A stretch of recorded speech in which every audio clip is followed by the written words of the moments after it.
नमः शिवाय प्यारे साथियों, स्वागत है आप सभी का फिर से एक बार। आज बड़ी प्यारी सुबह है, 4 बजे का समय है और मैं इस वक्त बाहर बैठा हूँ और खुली हवा के नीचे। बहुत ही प्यारा मौसम बदलाव हो रहा है, गर्मी से हम सर्दी की तरफ जा रहे हैं। ये जो बीच का मौसम होता है ना, बड़ा प्यारा होता है। साधना के लिए ये बहुत प्यारा मौसम होता है। और इस समय आकर के मैं अपनी बाहर गैलरी में बैठ जाता हूँ और जैसे ही अपनी आंखें बंद करता हूँ, जब मैं अपने शरीर से परे अपने मूल स्वरूप में जाता हूँ, तो वहाँ जा कर के जब मेरे अंदर से धन्यवाद का भाव उठता है प्रकृति के प्रति, तो मेरी आत्मा खुद को रोक नहीं पाती आप सबके बीच आने से। मेरे जितने भी साधक मुझसे जुड़े हुए हैं, मैं उनके प्रति इतने धन्यवाद के भाव से भर जाता हूँ कि मुझे लगता है कि मैं तुम सभी को यहाँ ले आऊँ। इस अवस्था में जिसे मैं रोज़ हर क्षण अनुभव करता हूँ, और मैं चाहता हूँ कि आप में से प्रत्येक व्यक्ति जो भी इस चैनल के माध्यम से मुझसे जुड़ा है, वो इस अवस्था को ज़रूर प्राप्त हो। मुझे बहुत मैसेजेस मिलते हैं, गुरुजी वीडियो क्यों नहीं बना रहे हो, वीडियो नहीं आ रहे, बहुत दिन से कुछ भी नहीं बता रहे हो, कहाँ गायब हो गए हो। बेटा, जब मैंने चैनल बनाया था आज से लगभग 5 साल पहले, तो कुछ लक्ष्य लेकर के मैं चला था अपने चैनल पर कि मैं दुनिया को परम सत्य दूंगा, दुनिया को वो सत्य बताऊंगा जो मैंने जाना। मगर उस वक्त शायद मैं खुद ही परम सत्य को नहीं जानता था। अभी मेरी ही यात्रा में कुछ पड़ाव थे जिन्हें मुझे पार करना था, और धीरे धीरे समय के साथ साथ मेरे जीवन में बहुत कुछ बदलाव आए। राहु की महादशा के अंतिम चरण में हूँ मैं इस वक्त, और मैंने तो ग्रहों के लिए भी तुम्हें सब कुछ बताया। और चलते चलते मेरी यात्रा में मैं वो परम ज्ञान को उपलब्ध हो गया जो मुझे लगता है कि ये तुम्हें अवश्य मिलना चाहिए। तो आज एक संदेश मैं पहले तुम्हें देना चाहता हूँ, फिर उसको इलेबोरेट मैं बाद में करूँगा।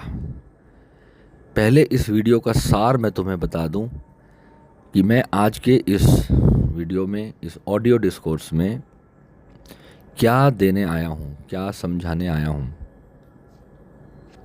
क्या समझना है। हमें ये भी नहीं पता कि हमें समझना क्या है। हम एक ऐसी यात्रा पर है जिसमें किसी को ये तक नहीं पता कि हम ढूंढ क्या रहे हैं।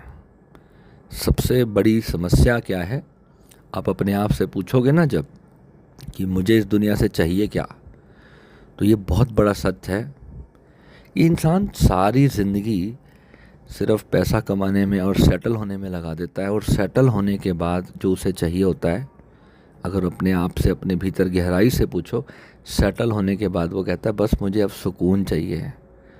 और सुकून के लिए उसको कितना कुछ चाहिए, सारे रिश्ते सही हों, घर हो, ट्रैवल करने के लिए गाड़ी हो, बैंक में ठीक ठाक पैसे हों, बच्चे खुश हों, माता पिता सब स्वस्थ हों, तब जाकर के वह कहता है कि अब मैं सुकून में हूँ। और उस सुकून नाम की वस्तु को प्राप्त करने के लिए इंसान क्या नहीं करता।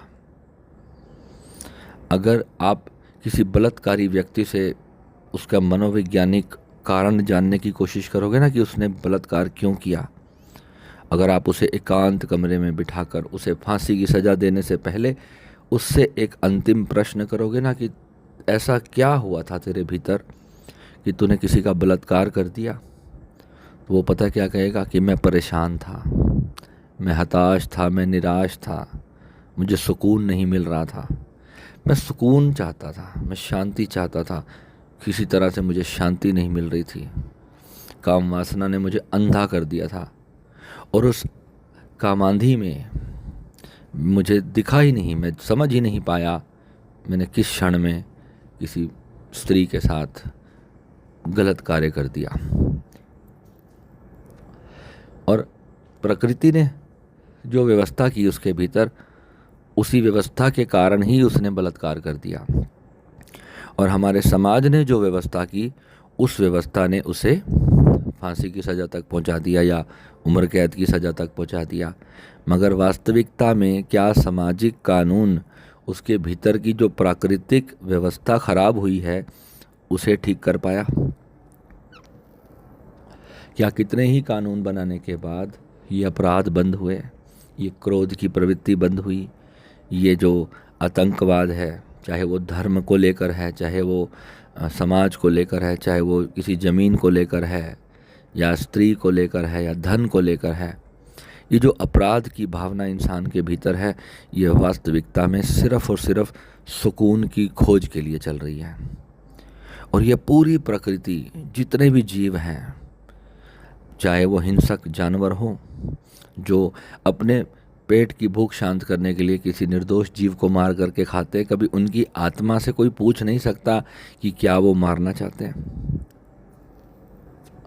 अगर किसी सिंह से पूछोगे, किसी शेर से पूछोगे कि तूने हिरन को क्यों मारा, वो कहेगा मेरी हिरन से कोई जाति दुश्मनी नहीं थी, मुझे बस भूख लगी थी, मैंने अपनी भूख के कारण उसे मार डाला और उसे खा लिया। प्रकृति ने उसके भीतर एक ऐसी व्यवस्था की है कि उसे निर्दयी बना दिया। मगर कभी आपने किसी पेट भरे हुए बाग के सामने आकर के देखा है, जहाँ पर बाघ ने 2 हिरन खा रखे हों और उसके सामने और हिरन घूम रहे हों? कभी भी हिंसा नहीं करता वो, कभी भी मार के नहीं रखता अपने लिए कि मैं शाम को खाऊंगा या कल सुबह खाऊंगा। क्यों? क्योंकि उसका पेट भरा हुआ है, उसकी आत्मा तृप्त है, अभी वो सुकून के क्षण में है, इसलिए उस वक्त वह किसी की हिंसा नहीं करेगा। ऐसे ही 5 विकार हैं हमारे भीतर, काम, क्रोध, लोभ, मोह, अहंकार। हम सब जानते हैं कि ये हमारे परम शत्रु हैं, मगर इन्हें अलग अलग समझना अध्यात्म के लिए बहुत ज़्यादा ज़रूरी है। और जब मैं कहता हूँ गुरु आपको ये सब क्यों नहीं समझाते, तो मेरा एक ही मकसद होता है, मेरा ये बताने का मकसद होता है कि वह गुरु ही नहीं है जो ये नहीं समझाता।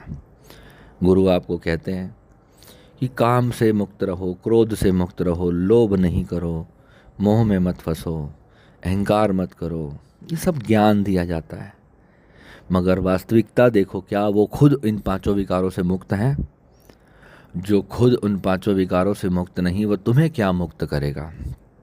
मेरा प्रश्न ये है कि जब मैं तुम्हें कह रहा हूँ कि गुरु ये तुम्हें क्यों नहीं बताते, तो मेरा सीधा सीधा स्पष्ट कहना ये है, वो गुरु ही नहीं है जो तुम्हें ये सब नहीं समझाते हैं।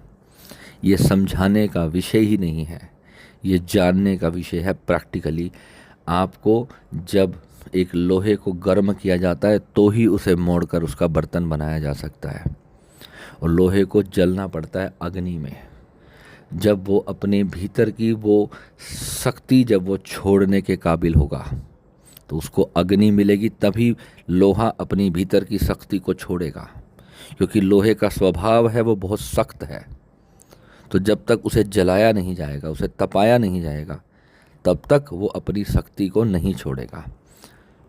ना सिर्फ लोहे की बात कर रहा हूँ, जितने भी मेटल्स आप देख लो, चाहे वो सोना क्यों ना हो, उसे गर्म किया जाता है, उसे पिघाल दिया जाता है। ठीक इसी प्रकार हमारा मन है, और हमारे मन को जो गढ़ने वाला परमात्मा है ना, वो हमें कॉन्टीन्यूसली तपा रहा है। हम सोचते हैं कि कोई प्रकृति की व्यवस्था है जो हमें चलाने की कोशिश कर रही है। हम उसके बारे में निरंतर, विज्ञान इसके बारे में हज़ारों सालों से कोशिश कर रहा है कि किसी तरह हम जान लें कि इस प्रकृति को कौन चला रहा है। इस प्रकृति को स्वयं भोलेनाथ चला रहे हैं, हमारे परम माता पिता हमें चला रहे हैं, हमारी माता रानी हमें चला रही है, और वो पराशक्ति है इस ब्रह्मांड की, जो आपके भीतर और बाहर समान रूप से विद्यमान है। यूँ कहूँगा, वो स्वयं ही खुद को चला रहे हैं, वह स्वयं ही खुद को जान रहे हैं, वह स्वयं ही खुद को पहचान रहे हैं। अस्तित्व स्वयं ही अपने आप को निखार रहा है। हम सब अस्तित्व का हिस्सा हैं, हम सब एक परमात्मा हैं, मगर इसे जब तक हम भीतर बोध से जान नहीं लेंगे तब तक सारी माया, सारी बातें हैं, तब तक कपोल कल्पनाओं के सिवाय अध्यात्म कुछ नहीं है। जितना भी जप है, जितना भी तप है, दान की व्यवस्था है, सेवा की व्यवस्था है, ये सब अध्यात्म के शिखर पे पहुंचने के लिए सीढ़ियां मात्र हैं। बात तो तब समाप्त होगी जब कोई सीढ़ियां पार करके अंतिम शिखर पर जा कर के बैठ कर के कोई बात करे। वो शिखर कहीं और नहीं है, वह शिखर यही है, अभी जहां तुम हो, राइट नाउ, अभी। ओशो ने साक्षी भाव के बारे में पूरा जीवन सत्संग किया। मैंने बहुत से सन्यासी देखे जो ओशो सन्यास में मुझे मिले, मगर जब मैंने उनका जीवन देखा, उनकी कहनी और उनकी करनी के भीतर जो डिफरेंस देखा, मैंने कहा ये भी मेरी तरह ही परेशान है। मैं ऐसे सोचता था कि ये भी भाग रहा है, अभी पहुंचा कहीं नहीं, अभी रुका नहीं है। एक गुरु सत्संग के पंडाल लगा के सत्संग कर रहा है, अभी उसकी वासना साधक कमाने में है, भक्त बनाने में है, अभी उसको शिष्य बनाने हैं, अभी वो भी मुक्त नहीं हुआ है। जो मुक्त हो गया फिर उसे कोई मतलब नहीं रहता। आपने प्रश्न किया कि मैं वीडियोस क्यों नहीं बना रहा, बनाऊंगा वीडियोस, निष्काम भावना से बनाऊंगा। जब मेरे भीतर का आनंद कहेगा तब बनाऊंगा। आज कहा है तो आज मैं आपके भीतर आ गया हूँ। मेरे भीतर एक लहर आई, एक भावना उठी आप सबके लिए, तो मैं आ गया फिर से। मेरे भीतर जब वो ध्यान का क्षण होता है, जब वो परमात्मा का क्षण होता है, तो परमात्मा ही प्रेरित करता है कि मैं तुम्हारे लिए 2-4 शब्द जो भी मुझे उसने दिए, मैं आकर के तुम्हें समझाऊं, ताकि मेरे समझाने से असर भले ही ना हो, मगर मैं तुम्हें वो रहस्य भी बताता हूँ कि जहाँ बात को समझाने से नहीं समझा जा सकता, जहाँ पर लोहे को अग्नि देनी पड़ेगी, तभी वह अपनी शक्ति को छोड़ेगा। तो आज जो संदेश इस वीडियो के माध्यम से मैं देना चाहता हूँ, पहले तो उस संदेश को समझ लो कि प्रकृति हमसे चाहती क्या है। मैंने आपसे कहा कि अपने आप से एक प्रश्न करो कि मुझे वास्तविकता में चाहिए क्या? सुकून चाहिए। मुझे वास्तविकता में सुकून चाहिए, मगर प्रकृति को हमसे क्या चाहिए? प्रकृति यानी ये अस्तित्व, ये विराट संसार, ये वास्तविकता में हम इस प्लेनेट पर क्यों हैं, हमारा होना यहाँ पर क्या दर्शाता है, हम यहाँ आए ही क्यों हैं, हम दुखी ही क्यों हैं, हम सुखी ही क्यों हैं। तो वो मूल संदेश प्रकृति का ये है कि प्रकृति खुद एक निर्णय पर पहुंचना चाहती थी कि वाई आई एम। प्रकृति, वो कॉन्शियसनेस जो तुम्हारे भीतर अभी देख पा रही है, समझ पा रही है, सुन पा रही है, महसूस कर पा रही है, स्पर्श को, टच को, स्वाद को, रूप को, रस को, गंध को, तुम्हारी इंद्रियों के माध्यम से वो जो कॉन्शियसनेस है, जो परमात्मा है, वो परम तत्व है। अगर तुम जीवित प्राण तुम्हारे भीतर हैं और उस क्षण में सुई चुभाने पर जिसे दर्द का अनुभव होता है, वही परमात्मा है, वही प्राण शक्ति है, वही आत्मा है, तत्व है। और वो आत्म तत्व पूरे संसार में समान रूप से बराबर समाया हुआ है। मगर उस आत्म तत्व को समझना कैसे है, उसे जानना पड़ेगा, उसके लिए तप करना पड़ेगा, उसके लिए उसको इकट्ठा करना पड़ेगा। जैसे एक बाल्टी में पानी भरा है तो उसे बर्फ़ हो जाना पड़ेगा एक बार। जब वो बर्फ़ की तरह अपनी पूरी ऊर्जा को भीतर समेट लेगा, अपनी भागती हुई वासनाओं को भीतर केंद्रित कर लेगा, जिस प्रकार कछुआ अपने हाथ पैरों को और अपने सिर को अपने उस कवच के अंदर मोड़ लेता है, भीतर की ओर सुकोड़ लेता है खुद को, इसी प्रकार अपने मन के सारी समस्याओं को भीतर सुकोड़ करके एक जगह पर आकर के केंद्रित होकर के बैठ जाना। इसे ऐसे समझो जैसे बहुत ज़्यादा सर्दी है, -20 का टेम्परेचर है, और तुम एक गर्म वार्म ब्लैंकेट के अंदर सिमट करके जब अपने हाथ पैरों को मोड़ लेते हो और भीतर आकर के ठिठुर कर अपनी आंखें बंद कर करके उस गर्माहट को महसूस करते हो और भीतर स्थित हो जाते हो, और उस क्षण में तुम्हें कितनी मस्त नींद आती है, यानी मिट जाते हो उस क्षण में। ठीक इसी प्रकार जैसे तुम अपने सारे विचारों को भीतर मोड़ लेते हो परम शांति की तरफ, परम सुकून की तरफ, और वहाँ जा कर के जहाँ तुम्हारी किसी से कोई नफ़रत नहीं, कोई प्रेम नहीं, कोई तुम्हारी चाह नहीं, कोई तुम्हारी डिज़ायर नहीं, कुछ नहीं। यहाँ तुम्हें कुछ नहीं चाहिए, रात को सोते क्षण में तुम्हें कुछ नहीं चाहिए। और अगर एक भी इच्छा मन में दबा रखी है या पूरी नहीं हो पाई प्रकृति के किसी कारण से, तो नींद नहीं आएगी, पूरी रातें जाग जाग कर निकलती चली जाएंगी। वो डिज़ायर, वो इच्छा, चाहे फिर वो काम इच्छा हो, चाहे वो क्रोध से हो, किसी से बदले की वैमनस्य का भाव हो, चाहे वह किसी चीज़ का, धन का, पद का, प्रतिष्ठा का मोह हो, चाहे फिर वो कोई लोभ लालच हो, चाहे फिर वो अपनी ईगो के हर्ट होने का अहंकार हो, कोई भी, ये 5 ही शत्रु हैं जो सोने नहीं देते हैं, जो शांति को अनुभव नहीं करने देते, जो भीतर नहीं स्थित होने देते। यानी कि जब जीने की इच्छा है तो इसका मतलब यही है कि अभी जीवन पड़ा है, अभी कर्म समाप्त नहीं हुए। जब कर्म समाप्त हो रहे हैं, आत्मा मोक्ष की तरफ जा रही है। यानी मोक्ष का मतलब क्या है? मोह क्षय हो चुका है, मोह समाप्त हो रहा है संसार का। जब लोग कहते हैं ना कि बस अब जीने की इच्छा नहीं है, तो एक होता है जीना छोड़ना, यानी कि कभी ईगो हर्ट हो गई किसी चीज़ को लेकर, तब भी हम आत्महत्या करने की सोचते हैं, तब भी हम सोचते हैं कि हम मर जाएं तो अच्छा है। मगर वो मरना, वो सुखद मृत्यु नहीं है, वो आनंददायक मृत्यु नहीं है, वो तो भाग जाना है प्रकृति से। एक हारा हुआ इंसान आत्महत्या चुनता है और एक जीता हुआ इंसान मुक्ति चुनता है।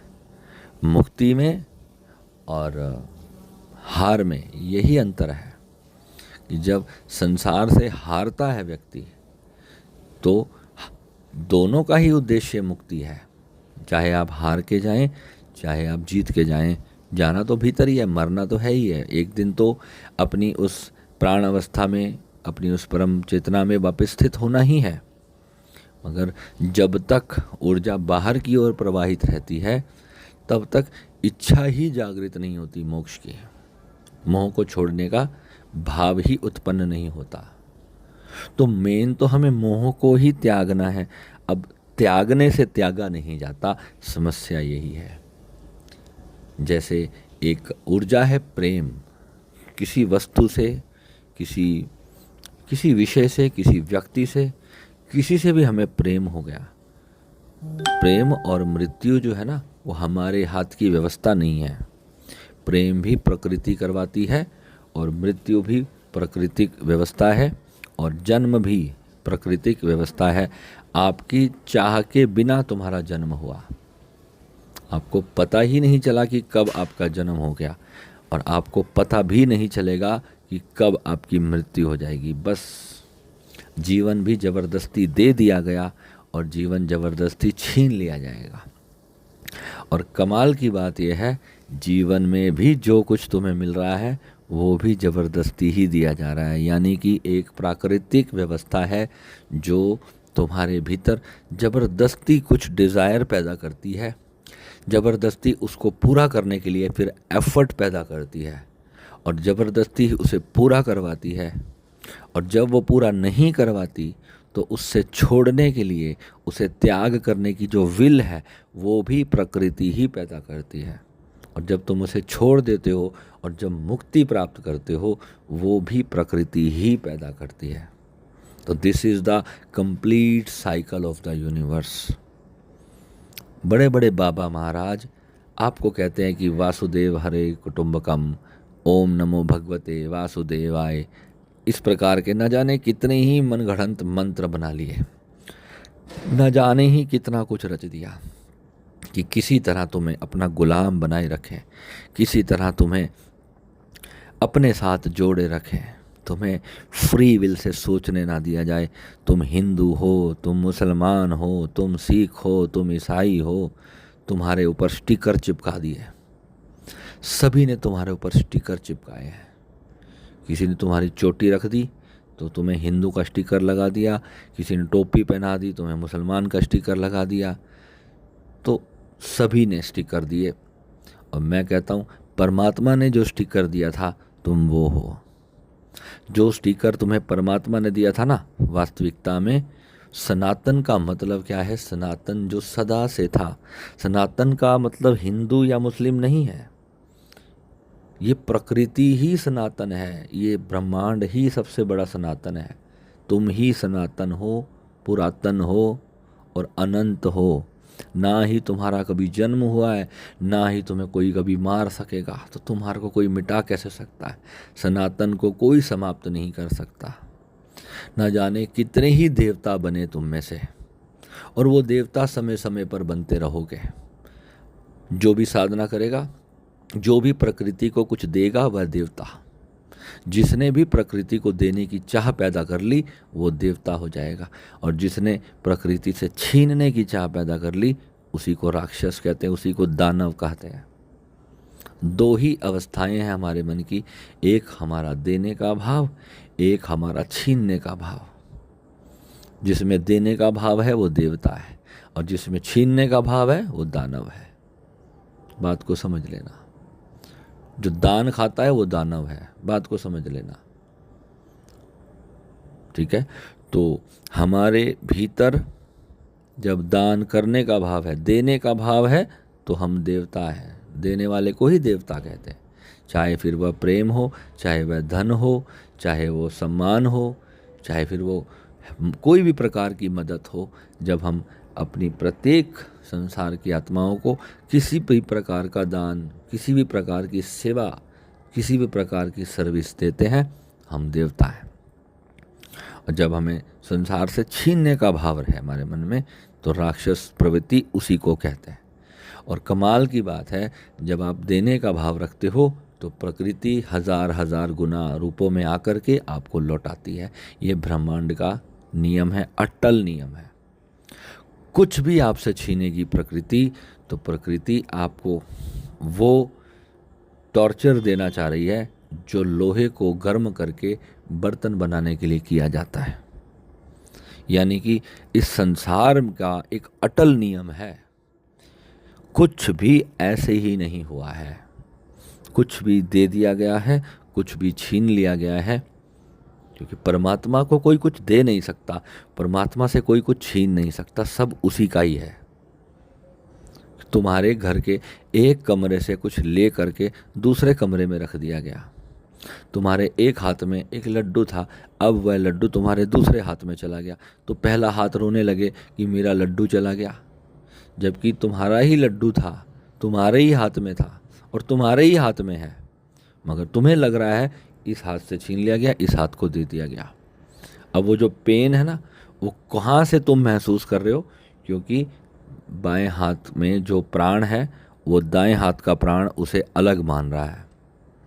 यानी कि जो प्राण मेरा है और जो प्राण तुम्हारा है, तुमने अपने आप को अलग अलग भिन्न भिन्न प्राण मान लिया। भिन्न भिन्न प्राण मानने के कारण ही सारी दुख दरिद्रता है। और ये जो मानना है, ये सिर्फ मानना नहीं है, ये एक्चुअल में तुम भिन्न भिन्न हो। क्योंकि सहस्त्रार चक्र, विशुद्धि चक्र, हृदय चक्र, नाभि चक्र, स्वादिष्ठान चक्र, मूलाधार चक्र, ये 7 चक्र हैं ऊपर से लेकर नीचे तक। जब ये द्वार बंद पड़े हैं तब तक तुम इस परमात्मा के साथ एक हो ये जान ही नहीं सकते।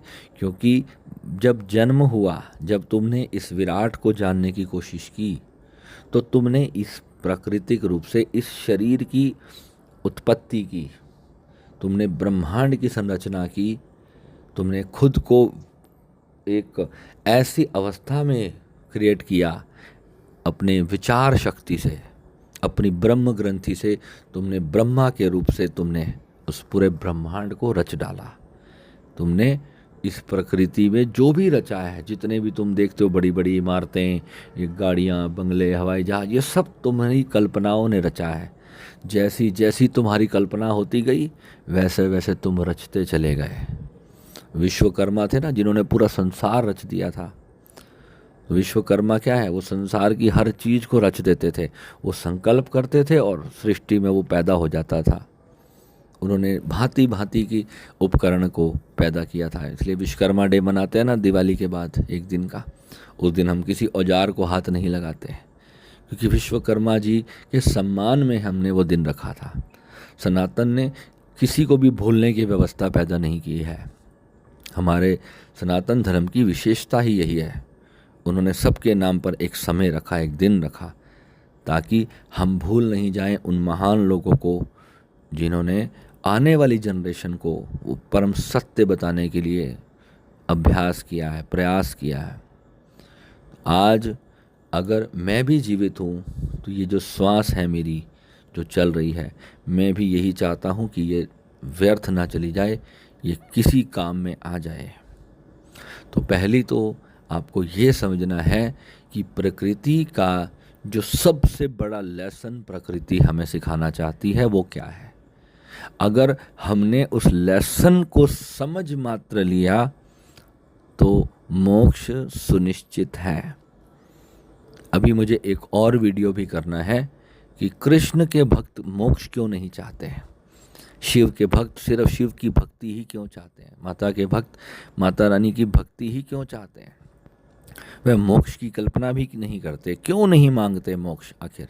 मैं इसके बारे में भी तुम्हें बताऊंगा। मगर जब प्रकृति की जो व्यवस्था मैं तुम्हें बता रहा हूँ, प्रकृति जो तुम्हें सिखाना चाहती है, वो एकमात्र लेसन अगर समझ लिया तो मोक्ष सुनिश्चित है। और अगर वो सुनिश्चित है तो फिर आप कहोगे कि शिव भक्त कृष्ण भक्त तो मोक्ष नहीं चाहते, फिर वो अगर हमें वो लेसन मिल गया तो फिर हमें मोक्ष मिल जाएगा। नहीं, ऐसा भी नहीं है। मोक्ष का मतलब ही इतना है कि तुम्हारा मोह समाप्त हो गया, मोह की जो पीड़ा है वो समाप्त हो गई। किसी भी चीज़ से अटैचमेंट और डिटैचमेंट एक फ्रेज है। कोई चीज़ तुम्हें पीड़ा दे रही है, कुछ टाइम तक बहुत पीड़ा देगी, धीरे धीरे धीरे जैसे डिस्टेंस आएगा, जैसे गैप आना शुरू होगा, अटैचमेंट डिटैचमेंट में परिवर्तित हो जाएगी। जो जितना अधिक प्रेमी होगा वह उतना अधिक क्रोधी हो जाएगा, उतना अधिक विपरीत चला जाएगा। तो क्या प्रेम अच्छा नहीं था या क्रोध अच्छा नहीं है? दोनों ही अच्छे नहीं हैं, या फिर ये दोनों ही अच्छे हैं, या दोनों ही परमात्मा ने उत्पन्न नहीं किए।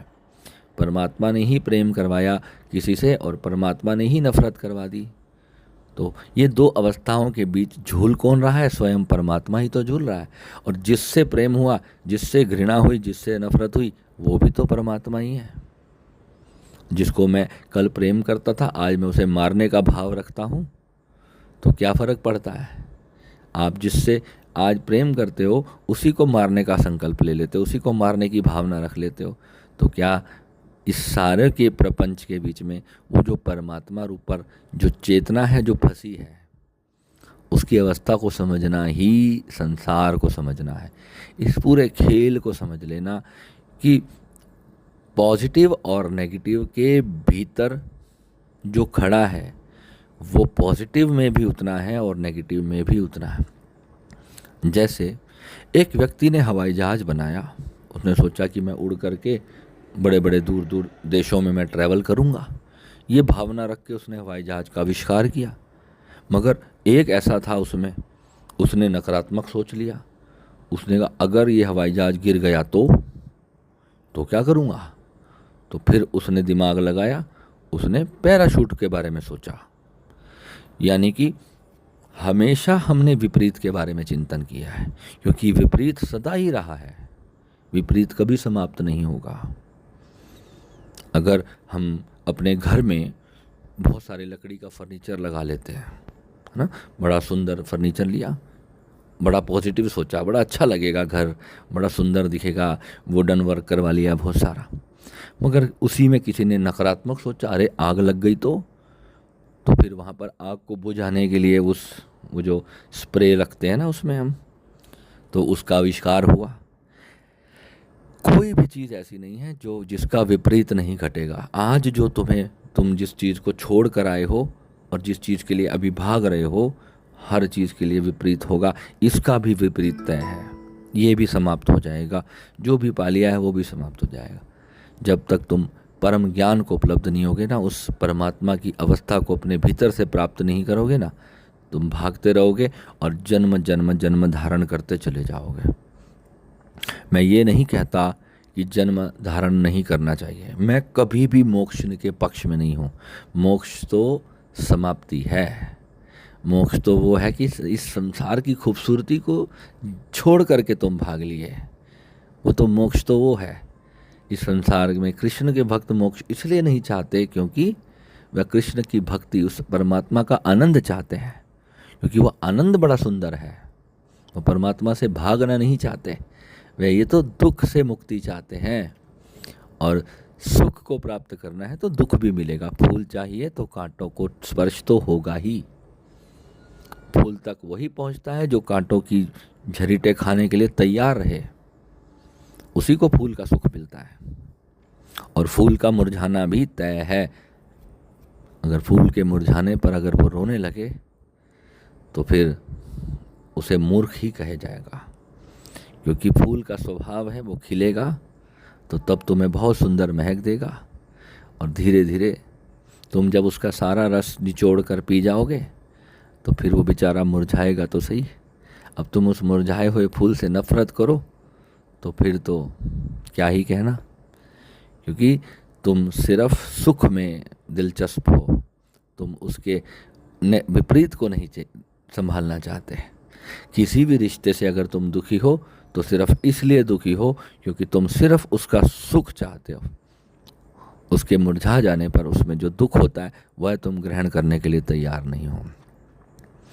और परमात्मा की पूरी व्यवस्था तुम्हें सिर्फ एक ही बात सिखाने के लिए बार बार इस नरक रूपी संसार में डालेगी कि तुम जान जाओ कि सुख और दुख एक ही है, वह दो नहीं है, और कभी भी इनसे भागा भी नहीं जा सकता। ऐसी कभी तुम्हारी अवस्था ही नहीं होगी कि जब तुम सुख और दुख के बीच में नहीं खड़े होगे। कभी भी नहीं आएगा ऐसा समय। मोक्ष के बाद भी नहीं आएगा, मरने के बाद भी नहीं आएगा। ब्रह्मांड में तुम चाहे जाओ, जन्नत में जाओ, चाहे तुम स्वर्ग में जाओ, वैकुंठ में जाओ, सतलोक जाओ, जितने भी तुमने ये पाखंडियों से जितने भी लोकों के नाम सुने हैं ना, कहीं भी चले जाओ, वो सत्यलोक एक ही लोक है, और वो यही लोक है जहाँ तुम अभी बैठे हो। यहीं से तुम उस पूरे ब्रह्मांड का अनुभव कर पा रहे हो। तुमने बड़े बड़े रॉकेट अंतरिक्ष में भेज दिए, कितनी दूर जा सके तुम, कितनी दूर चले गए होगे? 20, 50, 100, 200 ग्रह देख लिए तुमने, बस। अरे इतना बड़ा ब्रह्मांड है कि अंत ही नहीं है। स्पेस का मतलब होता है जहाँ कुछ नहीं है वहाँ उसकी गहराई ढूंढने जा रहे हो। उसकी कोई गहराई ही नहीं है। अरे जो है ही नहीं उसे ढूंढोगे कैसे? ये ब्रह्मांड है ही नहीं। जहाँ कुछ नहीं है वहाँ पर जो कॉन्शियसनेस है वही तो हम हैं, वही तो हम हैं, वही तो हमारा स्वरूप है। अपने भीतर नहीं जाना, अपने को ही जानना है। तुम्हारे को जो ये बोलता है ना कि अपने भीतर चले जाओ, वो भी तुम्हें कहीं अटका रहा है। अपने भीतर क्यों जाना है? अपने भीतर का कहने का भाव सिर्फ इतना होना चाहिए, इस शरीर के भीतर जो मैं हूँ मुझे उसमें स्थित प्रज्ञ होना है। इस शरीर के भीतर जो मैं हूँ मुझे उसमें सिर्फ स्थित प्रज्ञ होना है। अब वहाँ पर कहोगे फिर भगवान कृष्ण कौन है? हम तो उनके भक्त हैं, हम तो हनुमान के। अरे तुम मेरे से बड़े भगवान कृष्ण के भक्त नहीं हो। तो भगवान कृष्ण की भक्ति करनी है तो भगवान ने जो कहा है वो करो। लोग मुझसे कहते हैं कि तुम कृष्ण की भक्ति के अगेंस्ट हमें ले जा रहे हो, राम की भक्ति के अगेंस्ट ले जा रहे हो। नहीं, जो कृष्ण ने कहा है गीता में, मैं तुम्हें उसको पूरा बारीकी से समझा रहा हूँ। उसी गीता की अंत को, उसी गीता की एंड को, मैं उसकी उस कुएं की गहराई के लास्ट स्टेज पर मैं तुम्हें लेकर के जा रहा हूँ, कि जहाँ भगवान कहते हैं, हे अर्जुन, ऐसा कोई समय नहीं था जब तू नहीं था, ऐसा कोई समय नहीं था जब मैं नहीं था। तो भगवान अर्जुन और खुद को समान क्यों बताते हैं? इसी में सारा सत्य छिपा दिया भगवान ने। अगर तुम्हारे बजरंगबली में इतनी शक्ति होती तो फिर ये बांग्लादेश में तो हिंदुओं को नहीं मारते, हनुमान जी प्रकट हो जाते वहाँ पर। क्यों प्रकट नहीं हुए? क्योंकि जो चीज़ तुम्हें पता नहीं है उसे तुम्हें गोलमोल करके दे दिया गया और तुमसे ज्ञान को छीन लिया गया। अरे सनातन में अगर दया, धर्म, अहिंसा सिखाई थी तो धर्म की रक्षा के लिए अस्त्र शस्त्र उठाना भी सिखाया था, मगर तुमने अपने बच्चों से अस्त्र शस्त्र छीन लिए। आज तुम्हारे को मार काट कर बराबर कर दिया जाएगा, छोड़ा कुछ नहीं जाएगा तुम्हारे पल्ले। अगर अभी भी तुम अपने सत्य को नहीं जाने, तो यहाँ हिंदू और मुसलमान करने का मेरा कोई मतलब नहीं है। मेरे लिए मुसलमान उतने ही रूप से परमात्मा है जितना तुम हो, मगर मुसलमान को भटका दिया गया कि जिसने भटकाया उसने अपने स्वार्थ के लिए भटकाया, मगर ज्ञान तो दे देता उसे। मुझे दुख सिर्फ इस बात का है कि उन्हें शांति का मार्ग नहीं सिखाया गया, उनके अंदर उन्हें एक नर पिशाच बना दिया गया है, जीते जागते पिशाच हैं। इन्हें पता ही नहीं है कि प्रेम क्या होता है, इन्हें पता ही नहीं है कि हिंसा क्या है, कितनी कितनी पीड़ा क्या होती है, सामने वाले जीव को कितनी पीड़ा होती है। इनके अंदर से, इनके मानसिकता से वो पीड़ा शब्द को ही हटा दिएगा। छोटे से बच्चे को जानवर काट करके उसे दिखाते हैं, उसे खून, उसे ब्लड दिखा दिया जाता है बचपन में ही, क्योंकि उसके अंदर की वो जो सेंसिटिविटी है उसे ख़त्म करने का प्रयास किया जाता है, उसे ख़त्म करने का पूरा प्रयोग किया जाता है, तभी तो धर्म स्थापित होगा। मगर ये भूल जाते हैं कि जो ये बीज बो रहे हैं ना, ये इन्हीं के अंत में विनाश का कारण बनेगा। आज जो तुम देख रहे हो ना इसराइल में, और ये जो ईरान और ये सब जो लड़ रहे हैं, हिजबुल्लाह, हमास, देख रहे हो, किसी बच्चे पर रहम नहीं कर रहे। एक एक दो दो दिन के बच्चे बेचारे हॉस्पिटल में, अभी जन्म हुआ, ऊपर से बम आके मार दिया, बच्चा मर गया बेचारा। फिर वो चाहे क्रिश्चियन का था या हिंदू का था या मुस्लिम का, उन्हें पता भी नहीं कौन बच्चा मर गया बेचारा।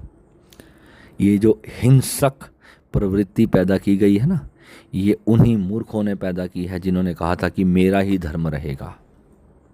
जिसने भी कहा ना कि मेरा ही धर्म रहेगा, उसे मैं मूर्ख की श्रेणी देता हूँ। कि धर्म का मतलब क्या है? धर्म का मतलब ही है प्रेम, धर्म का मतलब ही है सुख, धर्म का मतलब ही है दूसरे को खुशी देना, धर्म का मतलब ही है दूसरे के चेहरे पर मुस्कान लेकर के आना, धर्म का मतलब ही है किसी के जख्म पर दवाई लगा देना, धर्म का मतलब ही है किसी को ठंड लग रही है तो उसे कंबल देना, धर्म का मतलब ही है किसी को भूख लगी है तो उसे खाना देना। धर्म और कुछ नहीं है। धर्म का मतलब है कि कोई अकेला है, कोई परेशान है, कोई दुखी है, उसके कंधे पे हाथ रख देना, उसको गले लगा लेना, है मेरे भाई, मेरे दोस्त, मैं तेरे साथ हूँ, कोई तेरे साथ खड़ा हो या ना खड़ा हो, मैं तेरे साथ खड़ा हूँ। ये प्रेम तुम्हें सिखाना है दुनिया को, तभी ये प्रकृति स्वर्ग जन्नत बन सकेगी, जिसे तुम कुछ भी कह लो, ऊपर कहीं नहीं है। जहन्नुम भी यही है, जन्नत भी यही है, सिर्फ प्रायवाची हैं ये एक दूसरे के। सनातन में इसे स्वर्ग और नरक कहा है और इस्लाम में उसे जन्नत और जहन्नुम कहा है। तुम मुसलमानों का मजाक उड़ाते हो, उन्होंने कहा 72 हूरें मिलेंगी। अरे तुम्हारे भी तो ऋषियों ने बोला है कि ऊपर जाके स्वर्ग में अप्सराएं मिलेंगी, तो तुम्हें भी मूर्खों ने यही सिखाया। ठीक है, कोई तुम्हें सीधा मार्ग नहीं बता कर गया। इस प्रकृति से एक ही अवस्था को प्राप्त करने का मार्ग सीखना है कि यह पता चल जाए कि ये जो कुछ भी है, मुझे सबसे मुक्त रहना है। मेरे भीतर की वो अवस्था केवल और केवल साधना से आएगी। मैं उसे श्री विद्या इसलिए कहता हूँ कि वही श्रेष्ठ है, वही श्री है। श्री सिर्फ उसी के आगे लगता है जो श्रेष्ठ होता है, उसी को श्री बोलते हैं। श्री राम है ना, श्री कृष्ण, उन्हीं को श्रेष्ठ कहा जाता है। आजकल भगवान बुद्ध के जो अनुयायी हैं ना, वो संकल्प करवाते फिर रहे हैं कि मैं भगवान कृष्ण और शिव को भगवान नहीं मानूंगा, मैं संकल्प करता हूँ। अरे तुम्हारे मानने से क्या होगा? अगर एक चूहा धरती पर बैठ के आकाश में थूके, कोई फर्क नहीं पड़ेगा उससे, मानना ही पड़ेगा। जो ज्ञान बुद्ध ने दिया वही ज्ञान कृष्ण ने दिया, तो भेद क्या है? कोई भेद नहीं है। और ना जाने कितने बौद्ध पैदा होंगे, कितने बुद्ध होंगे समय समय पर। किस किस को मिटाओगे तुम? कितने धर्मों को मिटाओगे? आज से 1000 साल बाद फिर कोई बुद्ध होगा, फिर किसी की आत्म जागृति होगी, वो फिर उठा करके कोई ना कोई यूट्यूब चैनल बनाएगा या किसी जगह पर बैठकर किसी मंदिर गुरुद्वारे में कहीं पर बैठ करके वो प्रभु की बात करेगा, परमात्मा के बारे में सत्य बताने की कोशिश करेगा। जिसने जाना है वही वही चिल्लाया है, वही वही रोक नहीं पाया है खुद को। क्यों? क्योंकि ऐसी अवस्था में जाने के बाद दूसरे का दुख भी देखा नहीं जाता, दूसरे के संताप नहीं देखा जाता। इतना बड़ा आनंद जो पा करके बैठा हो, जो अरबों खरबों की संपत्ति पा के बैठा हो, वो इतना गरीब तो नहीं होता कि वो दूसरे को दे ना सके। वो चाहता है वो सबको दे, उस दुखी आत्माओं को दे जो भाई भाई का गला काट रहे हैं छोटे से ऐसे नश्वर संसार के लिए, जो खत्म हो जाना है, जो दोनों से ही छीन लिया जाना है। उस दिन एक चित्र मैंने देखा, उसमें एक सांप ने, एक बाज ने, जो चील होती है ना, बाज, ईगल, उसने एक सांप को पकड़ा हुआ था, पूरे पंजों में दबोचा हुआ था, और सांप ने चूहे को मुंह में दबोचा हुआ था। और सांप को पता भी नहीं था कि बाज ने उसे पकड़ रखा है, और सांप मज़े से चूहे को निगलने की प्रयास में उसको निगल रहा था। उसके नशे में इतना था कि उसे पता ही नहीं था कि बाज ने उसे भी पकड़ लिया है।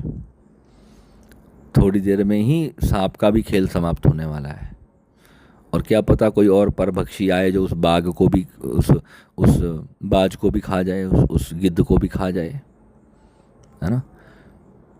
तो ऐसी ही इंसान की अवस्था है।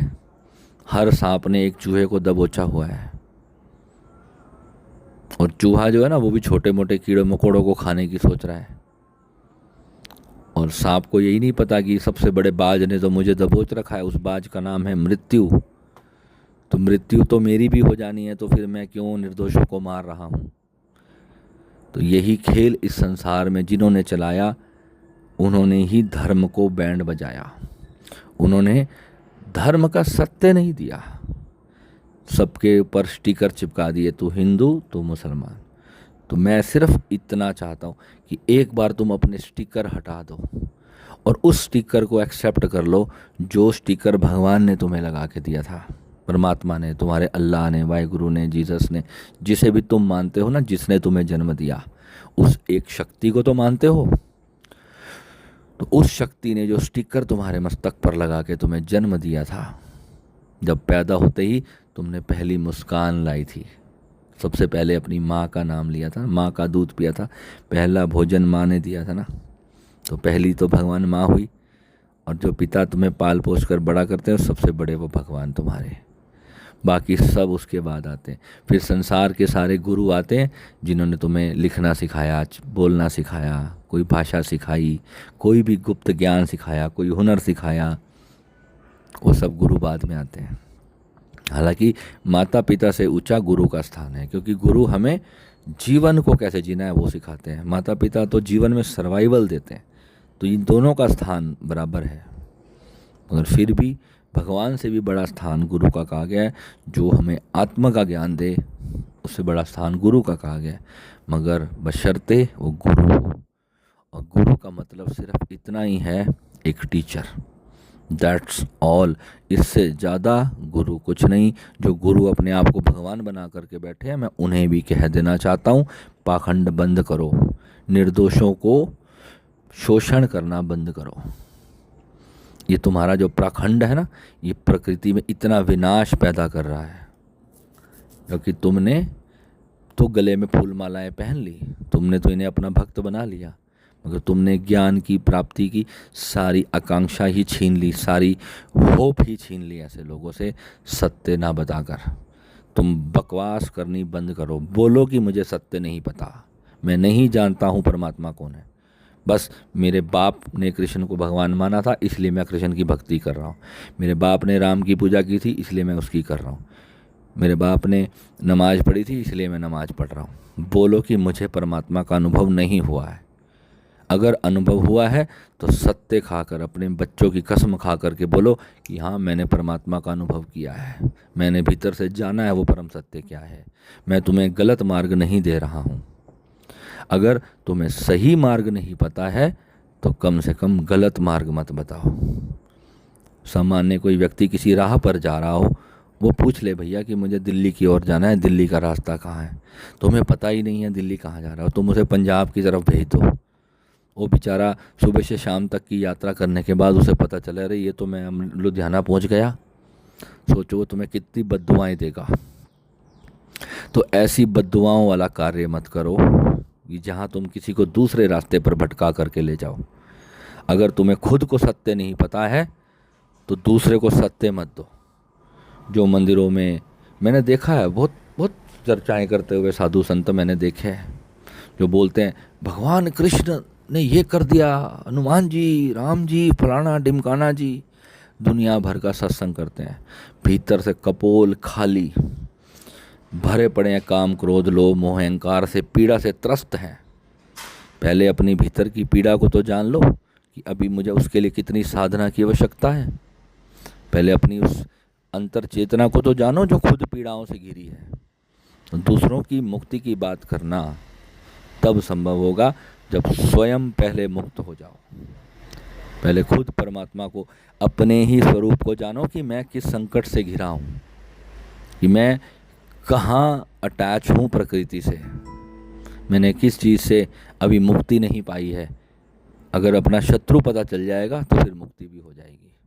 अगर शत्रु ही नहीं पता ना तो उससे जीत नहीं सकते। अज्ञात शत्रु पर विजय नहीं पाई जा सकती। ठीक है, तो हम चर्चा को आगे फिर लेकर के जाएंगे आपके प्रश्नों के अनुसार।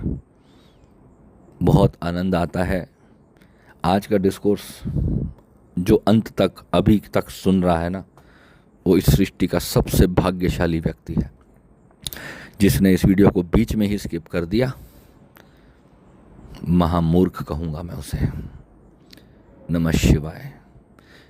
महामूर्ख भी नहीं कहूँगा मैं उसे, कहूँगा कि पूर्व जन्मों से कुछ कमा के ही नहीं आया, उसके नसीब में सत्य लिखा ही नहीं ईश्वर ने।